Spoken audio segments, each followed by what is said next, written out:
back-to-back series wins against two Texas teams that are under 500 and yet still are really good teams. The defending champs and the Houston Astros, who, yeah, they have a bad record, but it doesn't say all that much about their team. They're a tough team. And so for the Giants, two steps in the right direction here in their most recent series.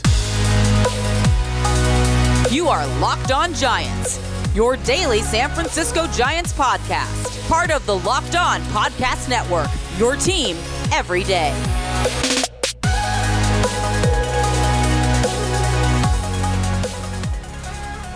Hello and welcome to Locked On Giants, part of the Locked On Podcast Network, where it's your team every day. My name is Ben Kaspick, and on the show we provide daily episodes Monday through Friday talking about the San Francisco Giants in a way that's data-driven and rational, but also simple, passionate, and accessible to all. I'm a former contributor for the baseball statistics and analysis websites Beyond the Box Score and Rotographs. I've been podcasting about the Giants since 2015, been hosting this show for over 5 years, and I'm a lifelong Giants fan. Thank you for making Locked On Giants your first listen every day. We're free and available wherever you get your podcasts, including YouTube, so check us out there if you have not already, and please hit that subscribe button wherever it is that you're following the show. From brakes to exhaust kits and beyond, eBay Motors has over 122 million parts to keep your ride or die alive. With all the parts you need at the prices you want, it's easy to bring home that big win. Keep your ride or die alive at ebaymotors.com. Eligible items only, exclusions apply, eBay guaranteed fit, only available to U.S. customers.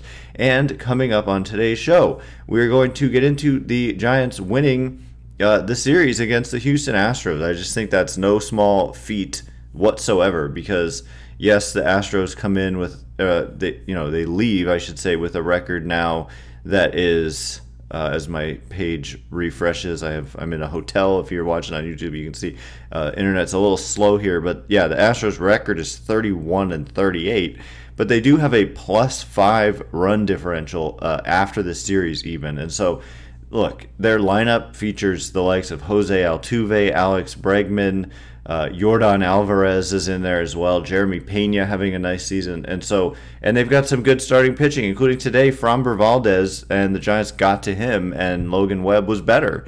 And that is just, it's a big series win, and the Rangers, I should say, are the defending World Series champions. And we talked all of last year, or in the offseason, about how the Rangers, Donnie Ecker and his effect, it was brought up a lot given the Giants' offensive struggles last year, that the departure of Donnie Ecker to the Rangers was a big part of it. Well, this year the Rangers are kind of struggling, and so it's just maybe it makes us reevaluate just ever so slightly. Rangers have scored 287 runs and have played 66 games. Giants have played 69 games and have scored 293 runs. So it's not that, basically kind of similar offense, although the Rangers play in a far more hitter-friendly park, even though it's not the most hitter-friendly. It's more hitter-friendly than Oracle. So for the Giants to win this series and then to do it in the way they did it, it looked like Game 1 was probably going to be a loss after the Astros scored 2 in the top of the 10th inning, and the Giants to answer with 3 in the bottom of the 10th. We'll get into more of the specifics of that later on, but that was just a huge way to start the series, because then you just need to win one of the next 2, and they lost the second. Jordan Hicks was pretty good. ERA after the game, still 3.01. He did allow 3 earned runs. He threw only 72 pitches in the game. I was a little bit surprised they took him out when they did, but 3 earned runs, 4 2/3, 5 strikeouts, 1 walk, no homers. Continues to be one of the better kind of pitching stories in baseball this year, but they're being careful with him given that he's now approaching a career high in innings, and we're not even that close to the halfway point of the season. And then Logan Webb, he just was better than Framber Valdez today. 6 innings, 3 runs, no walks. I think it's the second straight start with no walks for Webb. And Framber Valdez only went 4 innings and gave up 5 earned runs, 1 walk, only 1 strikeout versus 5 Ks for Webb. Webb did give up a rare home run, but the Giants kind of raised Valdez's ERA by like a half point from about 3.5 to 3.99, and Framber Valdez is just very good. And so I don't know. And now the Giants get an off day at home, which is rare and nice for them. And then the Angels come into town, and the Angels come into town with a record that is third worst in the American League at 25-41. They actually play later today, so we'll see how that goes. They're playing the Diamondbacks, so go Angels for tonight, but then go Giants, obviously, once the Angels come into town. But the Angels, they don't have Mike Trout right now. They don't have Shohei Ohtani, obviously, anymore. So they're just not the same team. And so that's a series that, on paper, you should be able to win. And then if the Giants could do it, if they could even sweep, that would be 3 series wins in a row. And if you could win that series against the Angels, you would be back at 500. And once you get to 500, then you can start trying to climb above it. But for now, the Giants end up 1 game under 500. They're 34-35. So we're, it was just yesterday, it seems, we were at the 60-game mark of the season, and now we're 1 game away from the 70-game mark of the season. It is kind of crazy to me how fast the baseball season flies by. But 1 game under 500, you might think, oh, it's not that great, and it's not. But it has them alone as the third wild card team, and they're only 3.5 behind the Atlanta Braves for the top wild card spot. The Braves are kind of reeling. They've lost 4 straight.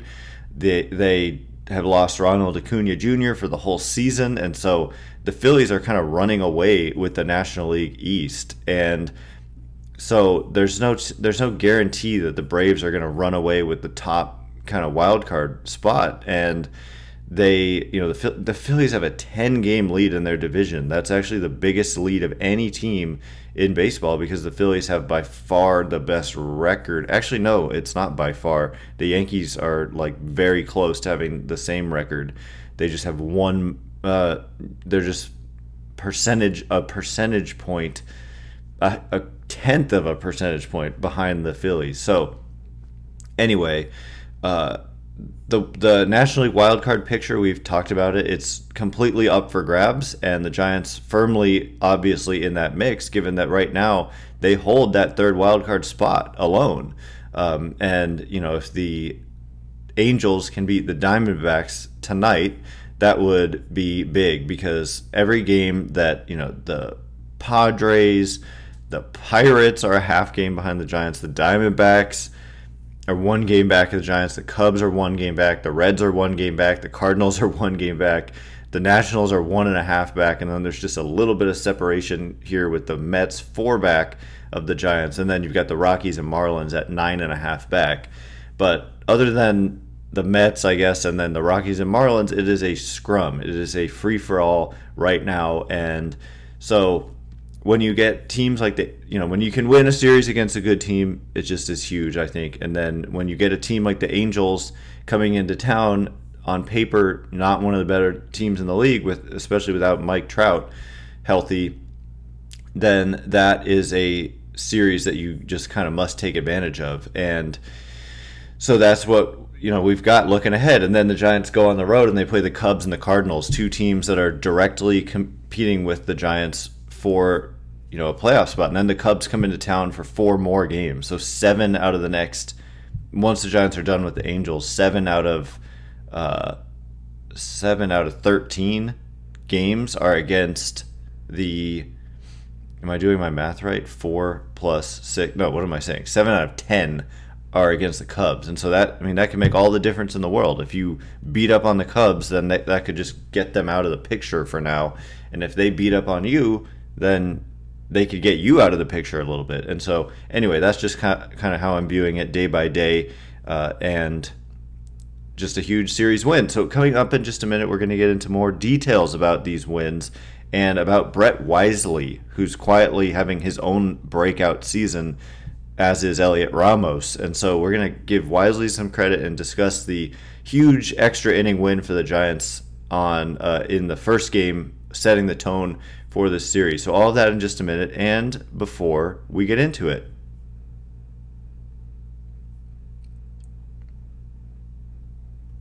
Today's episode is brought to you in part by Network USA. Here at Locked On Giants, we pride ourselves on getting you the latest news for your team, whether it's the off-season, the draft, spring training, or the playoffs. It is year-round. You know what else is year-round? Collection season. Because just because tax season is over doesn't mean the IRS will stop coming after you for unfiled taxes. The IRS can garnish your wages, levy bank accounts, and even seize your property. Don't let the IRS target you. Let the licensed professionals and tax experts at Tax Network USA go to bat for you. With over 14 years of experience and an A+ rating by the Better Business Bureau, Tax Network USA has saved their clients over $1 billion in tax debt. Whether you owe taxes, have complicated matters that require tax planning, or finally hit that parlay this season and need help correctly filing, call 1-800-549-1000 or visit tnusa.com/lockedon. See the link in this episode description below. Today's episode is also brought to you in part by our good friends over at Prize Picks. Prize Picks is America's #1 fantasy sports app with more than 5 million members. It is the most fun, exciting way to get in on the action while you watch your favorite sports and players. You just pick more or less on 2 or more player stats for a shot to win up to 100 times your cash.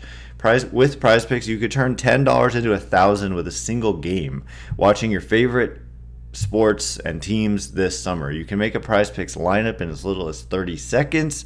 You just need to pick more or less on 2 to 6 player stat projections and you're locked in. I've been having a lot of fun playing with Giants players. You know, you can right before the game or the day of the game, just look up MLB, look at the Giants, and by the way, you can play this in California, yes, and I've just been having a lot of fun. Like we're talking, total outs for Logan Webb, for example, and I expect him to pitch deep into games. I'm taking more usually on the total outs, and then right in the hot hand, maybe Brett Wisely not getting the love he deserves. You take it more on like half a hit for Brett Wisely, and then I'm locked in and can make, can turn in big winnings. So anyway, download the app today. Use code LOCKEDONMLB for a first deposit match up to $100.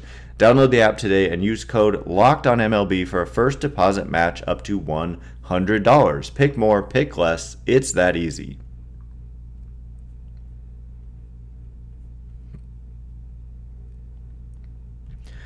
All right, as promised, we are going to get into more of the specifics of the Giants' win here in the opener, I should say, against the Astros, and also the Brett Wisely situation, which, his stance is completely different, and the results have been that he's becoming kind of a reliable bat in the lineup. Today, even against a left-handed pitcher, he had another good game. So, and the versatility, the ability to play shortstop, in the absence of Nick Ahmed, in the absence of Marco Luciano, in the face of Casey Schmidt having troubles defensively, Brett Wisely stepping up in a big way. So we'll get into that too.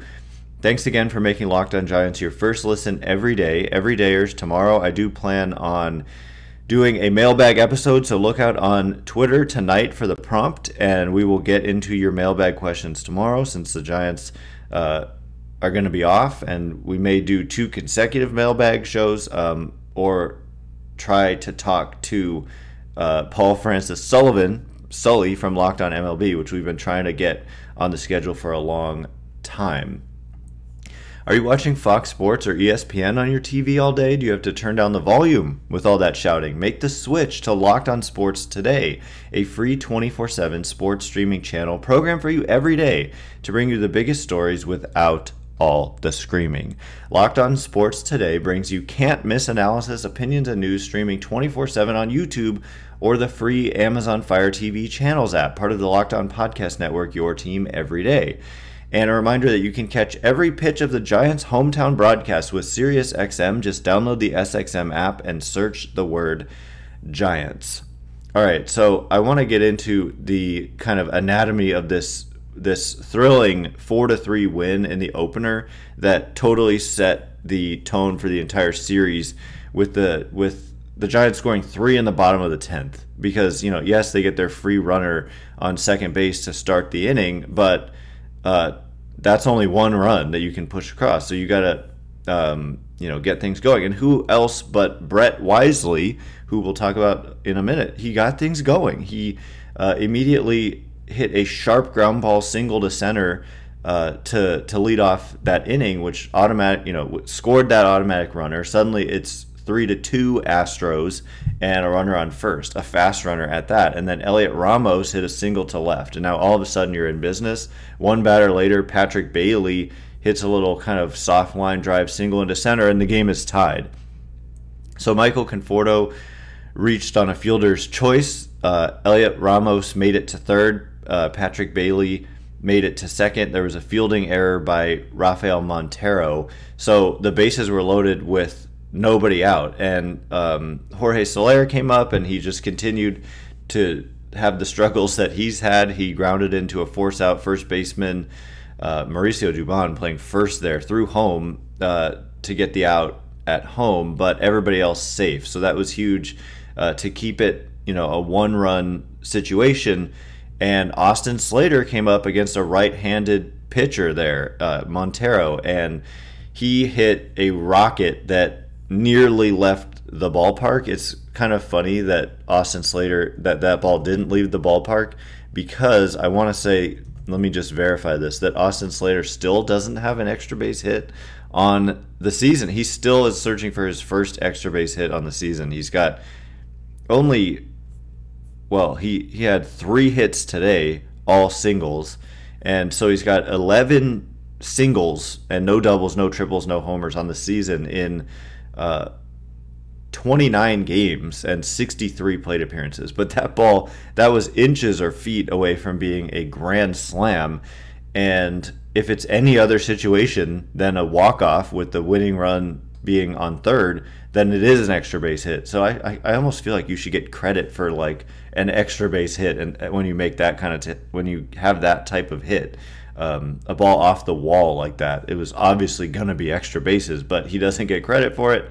But it just goes to show you, and almost more importantly, that was obviously huge, but he's typically, he's not the best against right-handed pitching, but that was just huge for him in general. And when I say more importantly, it's significant. He's starting to swing the bat better for sure. And 3 hits today with a lefty on the mound for Austin Slater. And his on-base percentage is really good. It's .349. That's way above average. It's just that there hasn't been any power, and the batting average is just .212. But the batting average kind of doesn't matter when your on-base percentage is .349, because his walk rate is 14.3%, which is really high. And so just kind of giving a shout out to Austin Slater, who, a lot of people wanted gone off this team, even though he's been one of the better hitters against left-handed pitching. Like, if we go back to 2020, which is when he really broke out as a hitter against left-handed pitching, as a pinch hitter, which has a lot to do with his success against left-handed pitching, because he's being used in pinch hit situations against left-handed pitching. Even just overall, coming into today, since 2020, 1,000 plate appearances for Austin Slater, and he's been a 15% above average offensive player, and that includes plate appearances against righties, so not just lefties, with a .350 on base, and over 1,000 plate appearances. And I'm not saying over, I'm saying in 1,000 plate appearances. And then this year he's got a .350 on base. It's .349, but his isolated power over that span, 153, and this year it's literally 0. So when you have an isolated power of 0, it means you have no extra base hits. It's when your average and your slugging are the same. All of your hits are singles, and that is what your slugging percentage is equal to. So anyway, regardless, it was a huge win, especially setting the tone for the series, but for Austin Slater to be the guy to get the hit, and for it to be against a right-handed pitcher, and for the confidence that's got to give a guy like Slater, and just the weight lifted off his shoulders. And he said so as much basically later on. He was even surprised that they pinch hit with him against Josh Hader, with Mike Yastrzemski coming out of the game earlier, because Yaz had done some damage against Hader earlier in his career. I think it was last year or the year before. I think it was last year, or it may have been the year before, with Yastrzemski hitting a walk-off, grand slam against Hader. It may have been 2 years ago now. But regardless, I mean, so Slater, he just, not that he doesn't have confidence, but he just was like, are you sure you want to use me here? And I don't want that to come across like it sounds like Slater doesn't want to play or whatever. But anyway, for just to be able to get 3 runs and for it to be Austin Slater and also Brett Wisely, and also Elliot Ramos had 2 hits in that game, 2 for 5. And let's see, looking through the box score, Thairo Estrada really struggling. Elliot Ramos 1 for 4 in the loss in the second game, and Elliot Ramos today 0 for 4. So Ramos cooling off a little bit, but Jorge Soler, we'll get into him. Wisely 2 more hits in the finale, 0 for 4 for Estrada today.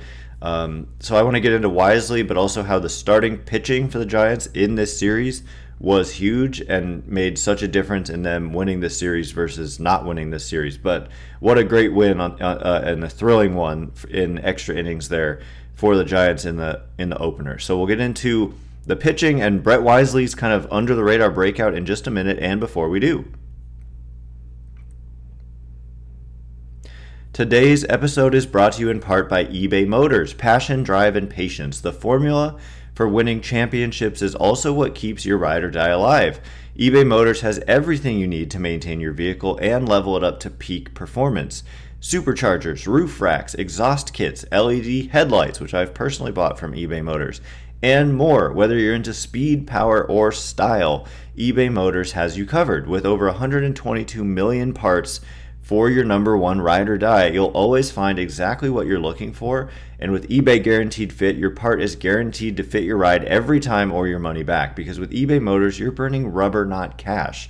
With all the parts you need at the prices you want, it's easy to make your car the MVP and bring home huge wins. Keep your ride or die alive at ebaymotors.com. Eligible items only, exclusions apply. eBay Guaranteed Fit only available to U.S. customers.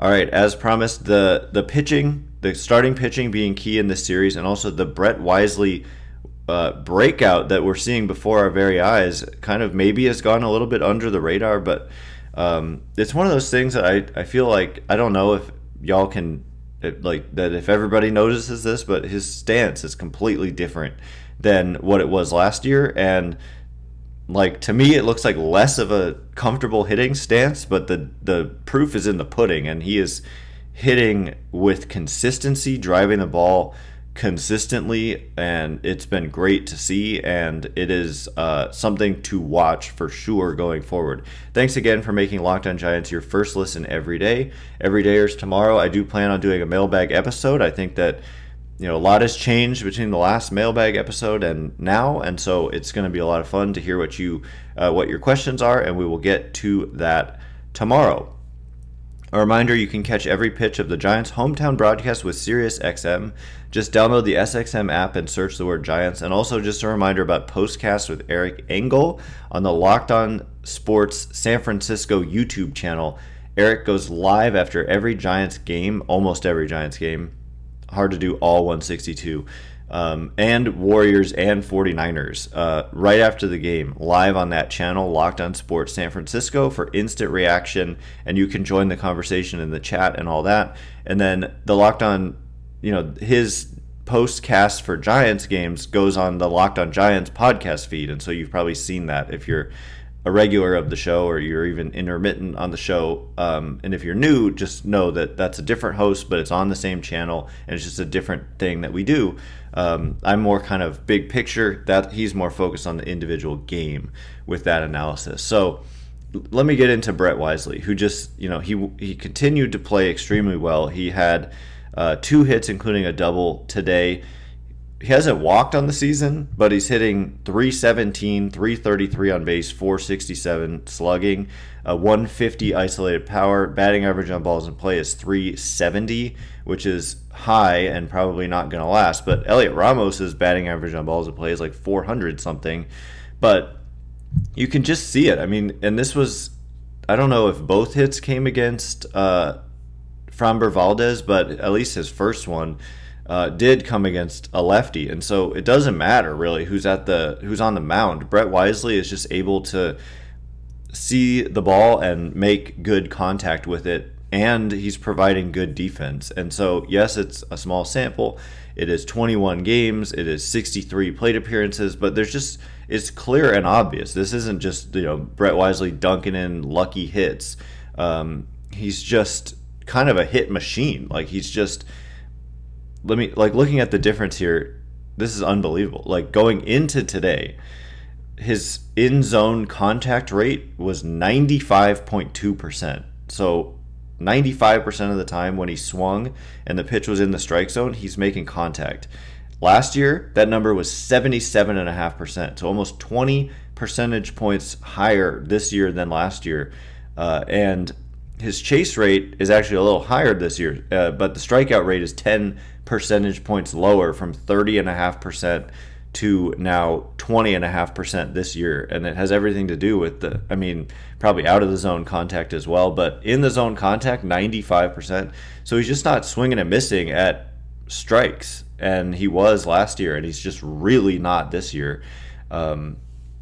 There's not all that much else that is super different. His launch angle is down a little bit, but importantly too, his defense. He's been able to fill in at a position of need, playing 96 1/3 innings at shortstop so far this year, when the Giants have not had Nick Ahmed for a long time. Marco Luciano is hurt. Casey Schmidt has not looked good defensively at short, and Wisely has. And the metrics kind of back it up, with +2 defensive runs saved at shortstop, +1 out above average at shortstop. And he's also played outfield. He's only played 2 innings in the outfield this year, actually. And yeah, so he's basically been shortstop, second base, but mostly shortstop for the Giants this season, and currently kind of the starting shortstop. And he's been leading off. He's been leading off games. Did he lead off today against?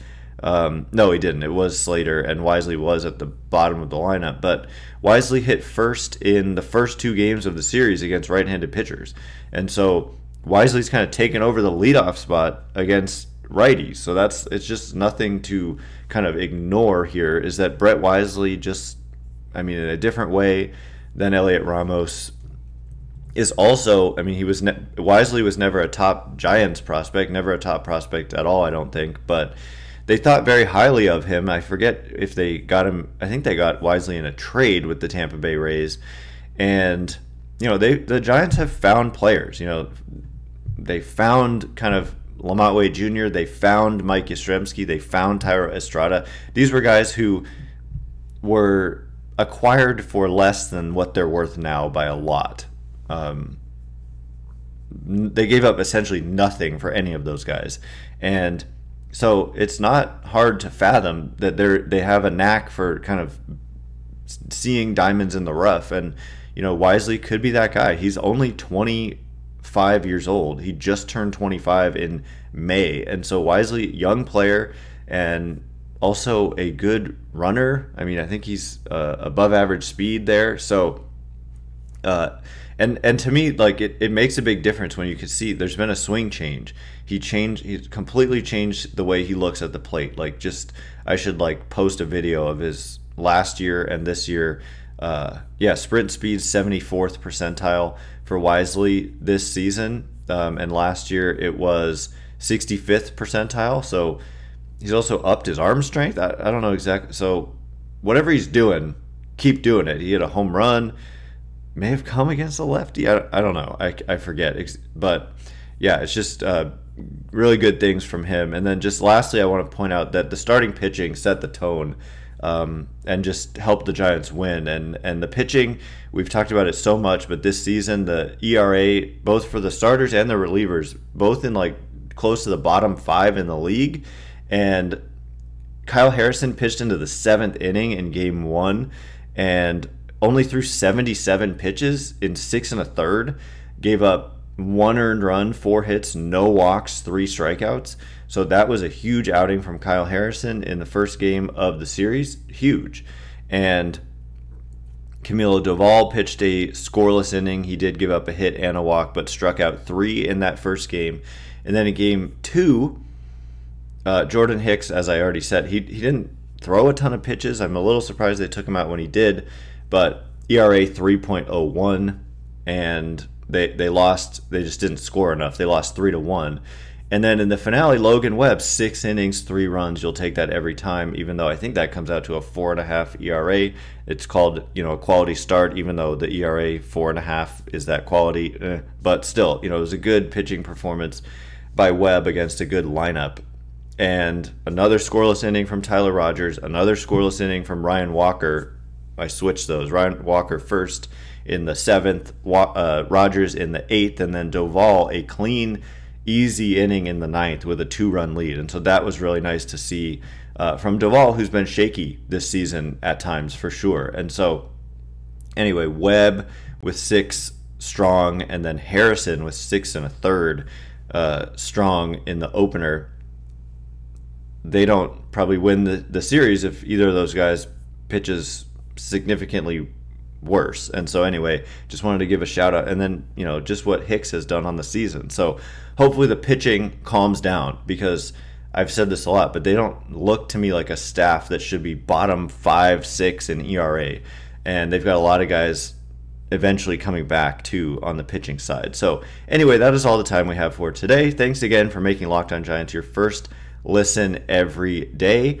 Locked On has launched the first ever national sports 24/7 streaming channel on YouTube, and now it's also available on Amazon Fire TV and the free Fire TV Channels app. Locked On Sports Today is here for you 24/7, covering the top sports stories of the day with the local experts of Locked On, plus our national shows covering every league. Find Locked On Sports Today now available on the free Fire TV Channels app. Once again, my name is Ben Kaspick. Check me out on Twitter at Ben Kaspick, Kaspick. If you like this show, please consider rating it or leaving a review. It helps me out so much, so thank you in advance. And thanks to everyone who's done so already. I can't wait to be with you again tomorrow. Thanks again for listening. You are now Locked On Giants.